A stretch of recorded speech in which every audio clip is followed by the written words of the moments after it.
Isabelle Maréchal. Eh bien, bonjour tout le monde. J'espère que vous allez bien. Nous sommes jeudi 5 mars et sincèrement, je peux vous dire que on risque de vous occuper pas mal pour les 2 prochaines heures parce que vous allez vouloir nous appeler, vous allez vouloir nous texter. D'abord, je vais vous commencer ça en vous demandant si vous avez vu ce sondage léger ce matin. Ça a l'air qu'il y aurait plus de 60% des Québécois qui seraient d'accord pour qu'on maintienne le même niveau de taxation. Là. Vous voulez pas qu'on touche aux impôts, mais vous seriez d'accord pour qu'on coupe un petit peu dans les services. Moi, perso, je crois pas ça. Je pense que la question a peut-être été formulée d'une façon que, entre deux mots, vous vous êtes dit, m'a prendre le moins pire. Mais est-ce qu'on veut vraiment avoir moins de services qu'on en a déjà? Sincèrement, les amis, je vous pose la question de drette là. Vous pouvez déjà nous appeler. Ouais, c'est Olivier une excellente question. Ouais. Salut tout le monde. C'est une excellente question. Est-ce que vous seriez prêt à avoir un peu moins de services pour peut-être moins d'impôts? Il n'y a pas dit moins. Il n'y a pas dit moins. Ah, en plus, moins de services tout court, dans le fond. Moins de services pour pas qu'on augmente vos impôts. Ah, ben là. Une espèce de question bâtarde quand tu y penses. Oui, vraiment. D'ailleurs, ça tombe bien parce que c'est jeudi et notre chroniqueur, Jacques Létourneau, est là, ex-chef de la CSN. Merci d'être là. Grand analyste de ce qui se passe dans la vie, finalement, Jacques. Merci d'être là. Je l'ai lu, moi aussi, le sondage. À vous, qu'est-ce que t'en as pensé? Ben, écoute, je suis assez d'accord avec toi parce que j'irais pas jusqu'à dire que le sondage est biaisé, là. Mais si on avait dit aux gens, OK, vous ne paierez pas plus de taxes, plus d'impôts, mais vous allez payer davantage pour avoir des services. Parce que si vous en avez moins de services, faut pas que le monde pense qu'ils mettront pas plus leurs mains dans leur poche, là. Exact. N'est-ce pas? Oui. Tu sais, mettons... Puis moins de services, je veux dire, c'est déjà ça, là. Lesquels? Mettons, oui, puis lesquels? Je m'en venais tantôt, je me disais, dans le journal, là, je pense qu'il y a à peine 6 mois, il y avait un papier qui disait qu'il y avait près de 60 000 personnes qui étaient en attente d'un service de maintien à domicile. Ouais. Ça, on n'arrête pas de dire vieillissement de la population, on hospitalise moins le monde, ça coûte cher être des hôpitaux, les CHSLD. Puis, c'est correct que les personnes âgées habitent le plus longtemps possible à la maison, mais tabarouette, c'est parce qu'il n'y a pas de service. Non. Il n'y a pas de service. Fait que là, si tu leur dis... Alors que, puis c'est un très bon point que tu amènes, on sait que maintenir quelqu'un à domicile le plus longtemps possible permet de faire des économies importantes. Coûte moins cher. Coûte bien moins cher que d'avoir cette personne-là dans un CHSLD où il va rapidement aller vers la mort. Ça, c'est la première affaire. OK? Donc, si tu avais demandé aux gens, OK, vous ne paierez pas plus de taxes d'impôts, mais vous allez payer quelque part quelque chose de plus pour avoir le service d'un psychologue, d'une entreprise d'économie sociale, de papa troulante, de bon. L'autre chose, j'arrive de l'épicerie. Hein? Oui. Puis moi, je suis pas du genre à passer ma vie à obséder avec ça, là. Puis bon, mais 40 piastres de bœuf haché pour faire de la sauce à spag que mon gars veut manger. T'as-tu acheté le bœuf au complet? Voilà. Et là, je me suis dit... Je suis pas étonné que les gens répondent ça. Ouais. Si, moi, ça me frappe parce que je me considère comme un privilégié, régime de retraite à prestations déterminées, je continue à travailler. Je suis pas riche, là. Je suis pas un millionnaire, mais je suis capable de voyager, je suis capable de faire l'épicerie, je suis capable d'aller au resto, je suis capable de faire rouler l'économie. On aime ça, des gens qui font rouler l'économie. Là, tu dis, quand t'es rendu que ça, c'est une réalité qui fait que t'es prêt à gorge. Moi, je suis pas prêt à gorge, là. Pense à ceux qui font 40, puis 50, 60 000 par année. Ouais, comment exactement. ils font pour arriver? Mais moi, je suis quand même curieuse. 40 piastres de steak. Ben, 2 paquets. À 20 piastres chacun? Oui. Ça fait combien de kilos de steak, ça? Ben, je sais pas. Je l'ai pas calculé. Un petit peu, je les prends en photo. Je vais regarder pendant que tu me poses. Oui. Ouais, mais pendant que tu... mais non, mais c'est une grosse sauce. C'est une grosse sauce, c'est vrai. Tu fais de la sauce pour tes enfants aussi, je pense. Ben oui, parce qu'ils savent pas quoi faire, tu sais, puis que quand papa est pas là, faut qu'il est bon. 1,1 kg, 19,72. OK, puis là, il était à combien? J'ai acheté 2 paquets, 19,72. Elle m'a coûté, ça, 2 fois ça fait 40 piastres. Ah ouais. Ah non, mais écoute, c'est terrible. Là, tu fais pas une sauce à spag pour une cafétéria de 300 enfants. Mais tu sais, à tel point que je sais pas si le monde s'invite tant que ça comme avant. Tu veux dire pour inviter à souper? Oui, pour inviter à souper. Il y a une couple de semaines, on parlait beaucoup du fait qu'il y avait aussi ce qu'on appelle l'amiflation, c'est-à-dire l'inflation qui est causée par le fait que tu as beaucoup d'amis, puis tes amis, ben avec tes amis, tu sors, tu vas... Les jeunes, vous faites ça, vous autres, on le fait moins, on n'a pas le choix. Mais moi, je le remarque. Moi, mes filles aussi ont des amis, ils ont beaucoup d'amis, ben c'est plus à la maison. Ils vont s'inviter à la maison, puis chacun amène quelque chose. Mais parce que dès que tu sors, ça te coûte un bras. Fait que je suis pas étonné du résultat du sondage. Quand tu dis aux gens, êtes-vous prêts à payer plus de taxes puis d'impôts? Évidemment, les gens ils disent non, là, parce qu'on est quand même taxé puis imposé pas mal au Québec. Oui, mais ce qui me surprend, puis c'est pour ça que... Ils sont prêts à avoir moins de services? Oui, c'est ça que je crois pas. Je pense que les gens... Puis d'ailleurs, ne vous gênez pas pour nous écrire, ça a déjà commencé. Je vais les rappeler nos numéros. 1-877-827-2346 pour nous appeler ou pour nous écrire 187 Cube Radio. Il y a Diane, elle, qui dit tout de suite, moi, je crois pas ça au sondage. Elle dit, moi, là, quand je vois ça, c'est pas... C'est parce que, en fait, il y a 61% des gens qui disent maintenir le même niveau de taxes et d'impôts qu'actuellement, quitte à diminuer les services offerts par l'État. Il y a 61% des gens qui sont d'accord avec ça. Il y a 14% des gens, je ne sais pas qui, ça doit être des gens en moyen, ou des syndiqués à prestations déterminées. Oui, attention, ils n'ont pas tous des régimes à prestations déterminées. Je te blague. Qui disent augmenter les impôts et taxes pour maintenir les services actuels offerts par l'État. Il y a quand même près de 15% des Québécois qui disent OK, ben moi, je suis d'accord pour qu'on augmente un peu mes impôts. Après, c'est à hauteur de combien pour maintenir les services actuels offerts par l'État? Mais il y a quand même plus du quart des citoyens, des gens qui ont été consultés. Là. Une personne sur 4 ne savait pas ou ne voulait pas répondre. Il y avait quand même une personne sur 4 qui disait « Attends, il faudrait que j'y pense plus longuement, peut-être. » Elle devait réfléchir à qu'est-ce qu'il va falloir que je paye de plus, là, parce que ça dépend. Si tu dis moins de services, mais quels services? Exact. Lesquels? Pas en santé, mettons, les trous dans les rues, tu veux pas qu'il y en ait plus. Tu veux que la ville les répare. Parce que la fiscalité, ça fait partie de ça. Taxes et impôts, là. Il y a des taxes municipales là-dedans, là. C'est pas juste la TPS et la TVQ, là. Fait que donc, les gens, ils veulent que les routes soient bien pavées. Ils veulent pas retrouver une personne itinérante sur leur balcon le matin qui a... Bon, tu sais, fait qu'ils veulent que le gouvernement, le ministère de la Santé s'en occupe. Ils prennent un rendez-vous au CLSC pour une prise de sang. Ils veulent pas attendre pendant je sais pas combien d'heures avant de la passer. Ils ont une petite bosse dans le cou, sont inquiets. Ou peu importe. Tu veux pas attendre 6 mois avant de passer ta radiographie. Donc, c'est sûr qu'il doit y avoir du monde qui se dise de quel service on parle. Et dans le sondage, d'ailleurs, il y avait un bout très intéressant, c'est que on regardait justement quelles sont les priorités des Québécois. Et en termes de santé, services sociaux, ce que tu viens de décrire, il y a 25% des Québécois qui disent « ça devrait être la priorité ». Ça devrait être la priorité. Je suis étonnée encore que ça soit pas comme 3 électeurs sur 4 qui disent que ça devrait être une priorité. Évidemment, c'est les questions de coût de la vie qui ressortent, l'accès au logement. Tout ça, ça fait partie là, de ce qui intéresse le plus les gens. Je pense que le coût de la vie, le portefeuille, d'après moi, c'est même... Probablement même avant la santé. C'est le fil. Non, mais tu sais, Isabelle, c'est le fil conducteur de tous les problèmes qu'on vit en ce moment en Occident. Tu sais, quand on parle de la politique américaine, de Trump, tout ça, mais qu'est-ce qui a motivé les Américains, à tort ou à raison? À voter pour Trump? Oui. C'était parce que les gens considéraient que peut-être que Trump ramènerait un coût de la vie un petit peu plus raisonnable. Et or, c'est l'inverse qui arrive. Tu penses que le prix de l'essence, il augmente juste chez nous? Chez les Américains aussi, là, ils ont des augmentations du litre d'essence. Oui, puis tu veux-tu me dire, toi, moi, j'ai suivi évidemment le dossier, là, mais je suis moins branché sur l'actualité que toi. Tu as sûrement parlé des spécialistes militaires. Comment ça se fait qu'ils sont pas capables de le débloquer, là, le fameux détroit, là, où les mollas bloquent le transport du pétrole avec les conséquences que ça a sur le coût du pétrole? Débloqué à coup de missile? À coup de tomahawk? C'est parce qu'ils bombardent tout le reste. Ils bombardent tout le reste. Pourquoi pas bombarder là aussi, c'est ça que tu veux dire? C'est parce que comment ça se fait qu'ils sont pas capables de le débloquer? Moi, je me suis dit, y a-tu un intérêt quelque part économique dans l'augmentation du coût du pétrole? Y a-tu quelqu'un qui s'en met dans les poches quand on paye davantage de pétrole? Faudrait demander. On n'en a pas un là, devant nous. Là. Ouais. Écoute, ils sont en train de bombarder Téhéran, l'Iran, partout. Mais le détroit d'Ormuz, comment il s'appelle? Hormuz. Non, ça, ils sont 3 ou 4 à le bloquer, puis ça a l'air qu'ils sont pas capables de le débloquer. Il y a quelque chose de bizarre là. Il y a quand même 1 ou 2 pétroliers qui se sont fait sais. attaquer. Mais tu veux pas trop t'aventurer là quand même. Non, mais tu t'aventures partout ailleurs. Oui. Bon, alors donc... c'est peut-être plus facile de tirer sur... J'allais dire de tirer sur des populations civiles, je trouve ça épouvantable. On n'est pas des spécialistes de la stratégie militaire, mais je pense quand même une bonne question à se poser. Comment ça se fait? Parce que là, ça a un impact direct sur le coût du pétrole. Mais c'est une très bonne question. Je reviens au coût de la vie. Oui. Donc, je suis pas étonné du sondage. Et malheureusement, je pense qu'on est pris dans une spirale qui va durer et perdurer encore très longtemps, parce que c'est pas fini. Il y a un point de vue qui revient beaucoup en ce moment. Là. Alex de Montréal le résume bien. Il dit « Isabelle, je ne suis pas vraiment prêt à avoir moins de services ni de payer plus.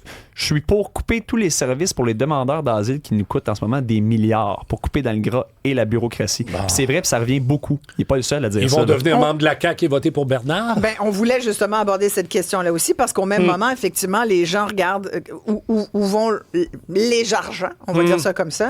Et c'est vrai que Bernard Drinville propose, entre autres, depuis hier, là, de réduire l'attractivité du Québec. C'est comme ça qu'il le dit. Évidemment, on lui a rappelé que c'était quand même le fédéral qui gérait ça, mais c'est par le Québec aussi que ça passe. Puis c'est le Québec qui gère tous les services qui sont offerts aux demandeurs d'asile. T'en penses quoi, toi, de ça? C'est parce que le problème avec ça, c'est que c'est c'est une carte populiste, très simple de dire...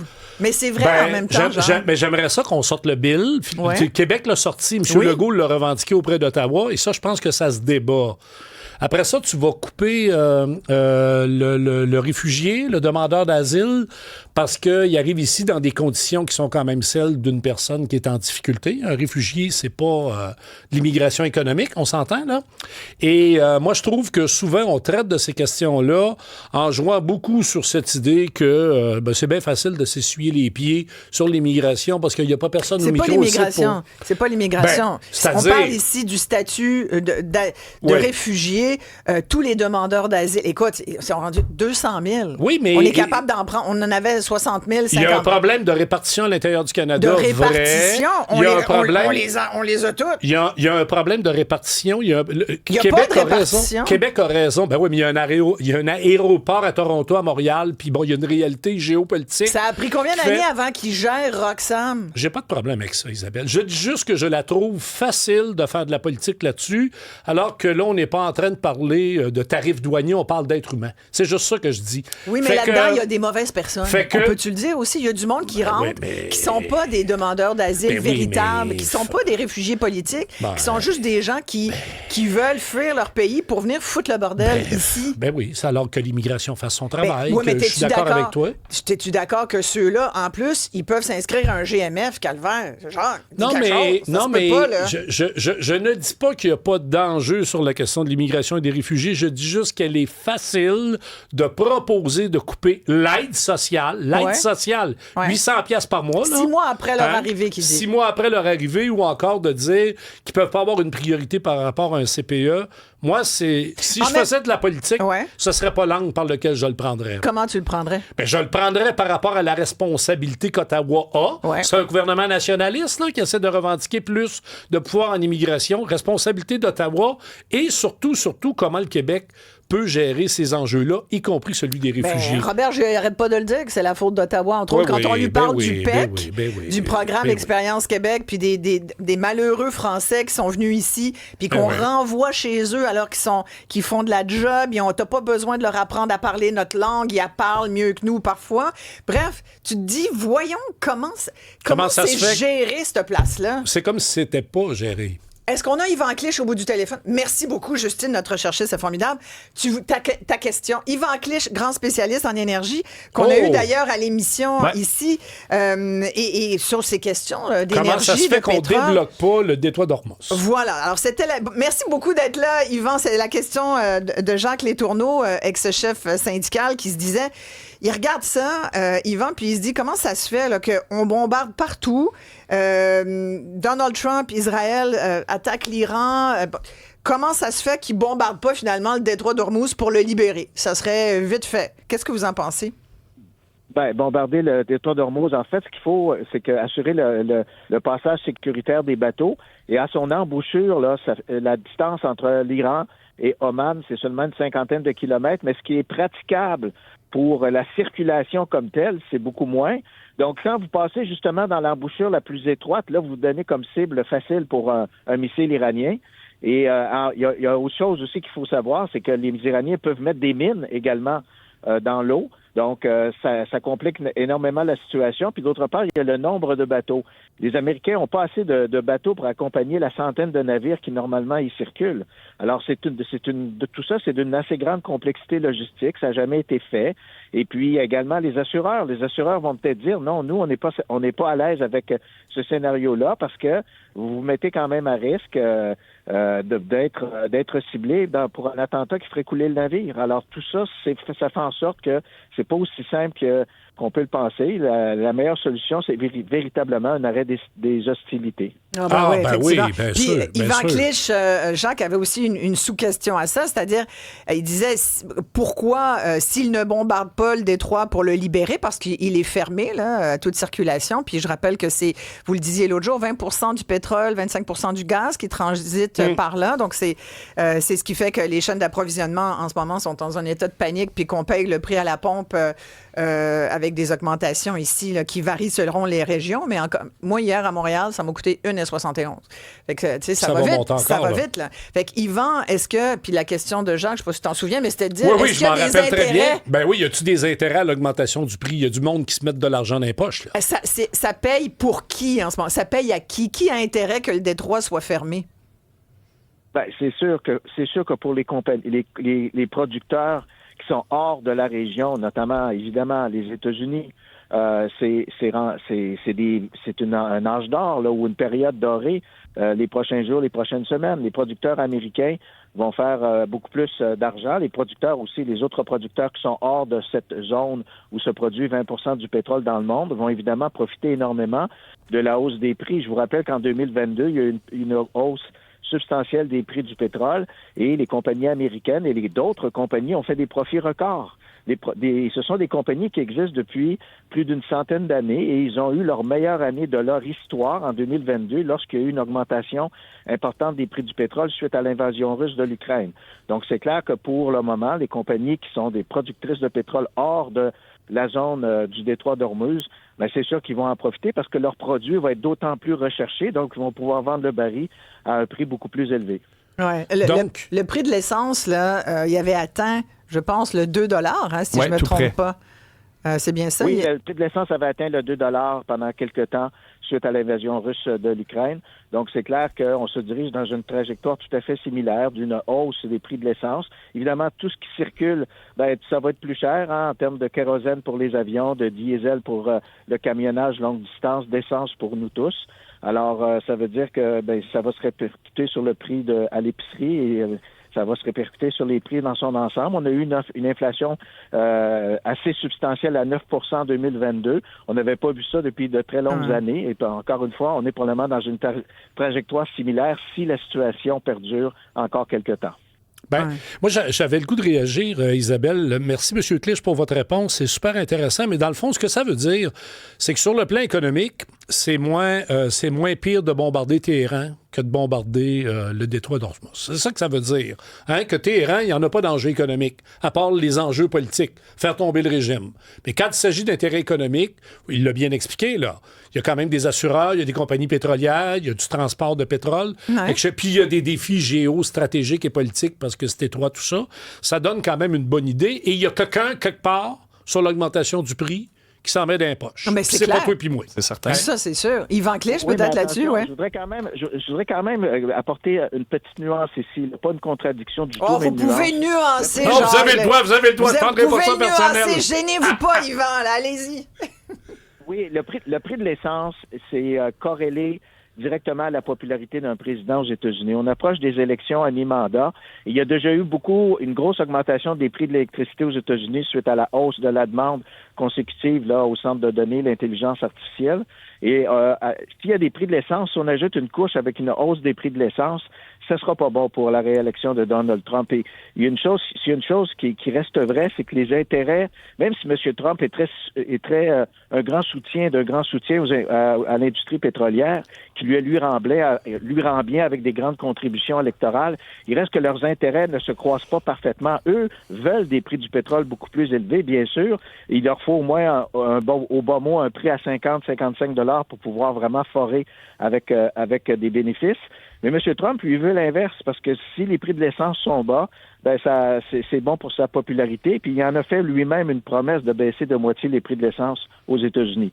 Donc, il faut quand même tenir compte de ça. Là, c'est que les intérêts sont pas parfaitement en ligne entre un président américain et la hausse des prix du pétrole, qui bien sûr est favorable au profit des entreprises pétrolières. Surtout un président qui n'est pas très cohérent, mettons. Mais j'allais dire, Yvan, il parle des deux côtés de la bouche, Donald Trump. Il dit, puis ça, on est habitué maintenant, il va falloir que les Américains allument. Je pense qu'ils le font petit à petit, là, de jour en jour, mais Trump dit quelque chose à ses citoyens américains, il roule dans la farine, puis il fait autre chose vis-à-vis, entre autres, des liens étroits qu'il entretient avec l'industrie pétrolière. On se souvient que sa campagne en 2024 a été largement financée par des acteurs du secteur pétrolier et gazier. Il a vraiment promis d'inverser les politiques climatiques pour favoriser l'augmentation de la production. Je veux dire, le drill, baby drill, tout le monde s'en souvient de cette affaire-là. Fait que, c'est pour ça qu'on veut pas être cynique, les intérêts, mais sont contradictoires. C'est que M. Trump a effectivement livré la marchandise au niveau de l'abandon de plusieurs réglementations environnementales entourant l'extraction et la production de pétrole aux États-Unis. Ça, il l'a fait. Il y a eu énormément. Et d'ailleurs, tout ce qui concerne le changement climatique, tout ça a été abandonné et c'était passé dans le tordeur. Ça, c'est clair que du côté de l'industrie pétrolière, ils sont satisfaits du travail qui a été accompli. Mais il reste que, par exemple, même en allant chercher le Venezuela, ça veut dire une plus grande offre de pétrole dans le monde et ça veut donc dire des prix à la baisse. Alors, c'est pour ça que l'industrie pétrolière, honnêtement, il dansait pas autour du feu là quand M. Trump a capturé le Venezuela. Eux, ça leur dit, ouais, OK, peut-être, sauf que ça veut dire que si ce pétrole-là est mis sur le marché, ben ça veut dire qu'il y en a plus, ça veut dire que les prix qui vont être pratiqués sur le marché mondial vont être moindres.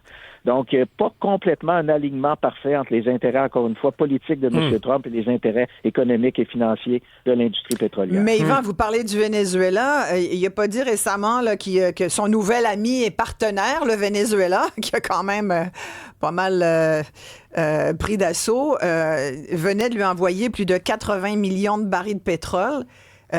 Ça, c'est les États-Unis qui sortent gagnants de ce qui s'est passé au Venezuela, non? Et puis je rappelle que ça, c'est pas très bon pour les intérêts canadiens parce que le pétrole canadien a remplacé le pétrole vénézuélien, qui est un pétrole de type lourd, donc un peu visqueux, un peu asphalteux. C'est le Canada qui a remplacé le Venezuela à l'époque, quand le Venezuela s'est mis à avoir un régime qui allait à l'encontre du bon fonctionnement de son industrie pétrolière. Alors, les Américains étaient très contents parce que les raffineries du Midwest américain et du Houston n'ont pas eu à reconfigurer leur équipement pour accueillir du pétrole lourd. Et là, bien sûr que et c'était un facteur favorable dans nos négociations avec les Américains, nos négociations commerciales. On leur disait, écoutez, le pétrole lourd, vous produisez du pétrole léger, nous, c'est du lourd. Donc, vous pouvez pas nous remplacer. Là, maintenant, en capturant le Venezuela et sa ressource pétrolière, qui est un type de pétrole similaire à celui du Canada, c'est sûr que là, un petit peu, la situation s'est un peu inversée. À court terme, ça pose pas de danger pour l'industrie canadienne parce que ça va prendre des milliards d'investissements avant qu'on puisse voir venir des grandes quantités de pétrole du Venezuela, mais à terme, ça pose quand même, c'est un nuage noir là, au-dessus de l'industrie canadienne. Oui, puis puisque vous parlez du pétrole canadien, est-ce que l'Alberta, quand même, en ce moment, ils sont plutôt contents, là? Bien sûr, le pétrole, c'est sûr que la situation actuelle est grandement favorable pour l'Alberta, qui va faire des recettes fiscales beaucoup plus élevées qu'envisagées en début d'année. Ça, c'est clair que l'Alberta et tous les producteurs de pétrole au Canada, mais c'est essentiellement en Alberta à 85 eux vont en profiter. Mais ceci dit, j'écoutais l'autre jour un économiste d'une banque canadienne qui disait que pour l'ensemble du Canada, cette situation-là de hausse des prix du pétrole va être plutôt défavorable à l'industrie canadienne, à l'économie canadienne dans son ensemble. Ouais. Exactement. Si vous permettez peut-être rapidement, sur le Venezuela, ce qui m'apparaissait évident, c'est qu'il y avait quand même une certaine hésitation au niveau des entreprises pétrolières parce que se sont brûlés souvent les doigts là, dans des révolutions nationales, dans des changements de régime politique. C'est pas la grande stabilité politique en Amérique latine, là, surtout dans cette région-là. Donc, je comprenais quand même qu'au-delà du discours dithyrambique de M. Trump, il y avait quand même 2-3 gens d'affaires qui étaient un peu hésitants, là. Oui, la plus grande compagnie pétrolière américaine, c'est Exxon, et le président d'Exxon, M. Woods, a bien et bien dit, écoutez, là, nous, on va regarder ça, bien sûr. Là, il a voulu être poli envers M. Trump. Mais vous savez, les entreprises, aux États-Unis, contrairement, par exemple, à l'Arabie Saoudite, où vous avez Saudi Aramco, c'est une société d'État. Elle répond quand même à la volonté politique de son gouvernement. C'est pas le cas aux États-Unis. Ce sont des entreprises qui sont cotées en bourse. Donc, eux, leur loyauté va aux actionnaires. Et une compagnie comme Exxon, il y a d'autres endroits dans le monde où elle peut investir avec beaucoup moins de dangers ou d'enjeux du côté sécuritaire et politique. Donc, elle, et également, comme ça a été mentionné, Exxon s'est fait botter le derrière là, du pays il y a quelques années. Ils ont mis quand même quelques milliards de dollars sur la table et c'est sûr que ça laisse des mauvais souvenirs. Et évidemment, pour revenir, ils veulent des garanties qu'une situation similaire ne se reproduira pas encore. Wow. Merci beaucoup, Yvan. C'est toujours passionnant de vous entendre. Yvan Clich, je rappelle, fellow et spécialiste en énergie au Centre d'études et de recherche internationale de l'Université de Montréal, le Cerium. Merci, Yvan. À très bientôt. On s'arrête ici. Très courte pause. Olivier a plein de commentaires de votre part. Oui, de plein de sujets. Oui, en effet. Alors, on va vous lire, bien sûr. Si vous voulez également nous parler, vous pouvez faire le 1-877-827-2346. On va parler aussi de nos ressources naturelles. Tu sais, les Américains sont partout, puis ils sont aussi... Ça a l'air. Ça a l'air. Dans les parages... paraît qu'on est en guerre commerciale, mais que ça a l'air qu'ils sont en train Ils feraient de la prospection sur le sol québécois. Le bar au pain. Oui, tout à fait. On va vous dire où, comment, puis pourquoi ça nous dérange avec Jacques Létourneau. Restez là.